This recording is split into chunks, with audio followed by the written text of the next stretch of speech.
ये वोटर अधिकार यात्रा, जब ये देश गुलाम था, आपके पूर्वज, हमारे पूर्वज ने मिलकर अंग्रेज से पौने 200 साल तक लड़ाई लड़ने के बाद इस देश को आजादी मिली साथियों। और आजादी के बाद बाबा साहब भीमराव अंबेडकर ने हमें एक संविधान बना के दिए और इस संविधान से देश को चलना था। और इस संविधान में सबसे ज्यादा ताकत जो है जनता को दिया गया, जनता को मालिक बनाया गया साथियों, क्योंकि आपके पास वोट का अधिकार दिया गया। चाहे वो अमीर आदमी हो या गरीब आदमी हो, सबके पास एक ही वोट का समान है, एक ही ताकत है साथियों।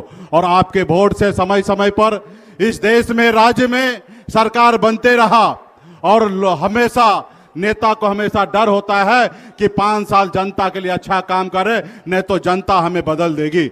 और भला बुरा अभी तक इसी सिलसिला चलते रहा। और आपने सुना होगा 2014 में मोदी जी आए और आपको उसे वादा किया कि आपको अच्छे दिन लाएंगे।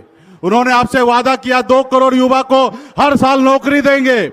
उन्होंने वादा किया कि विदेश से काला धन लाएंगे और सबके खाता में 15-15 लाख रुपया देंगे।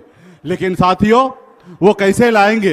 क्योंकि उनको मालूम है कि जनता का वोट से हम चुनाव नहीं जीत रहे हैं, जनता का वोट को हम चोरी करके चुनाव जीत रहे हैं साथियों। इसलिए क्या काम करेंगे? तो इसलिए साथियों, पूरे देश में अभी महाराष्ट्र में वोट को बढ़ाकर वहां पे सरकार हथिया लिया।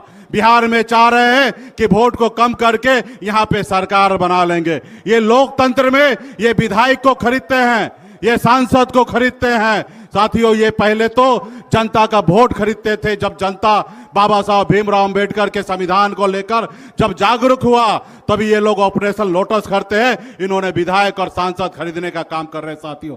ऐसे सरकार को, ऐसे लोगों को उखाड़ फेंकना है साथियों।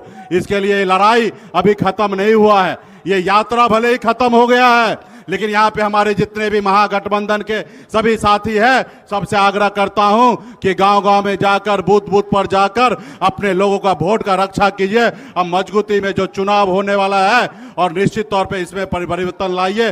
अब बिहार में इंडिया गठबंधन, महागठबंधन का सरकार बनाइए।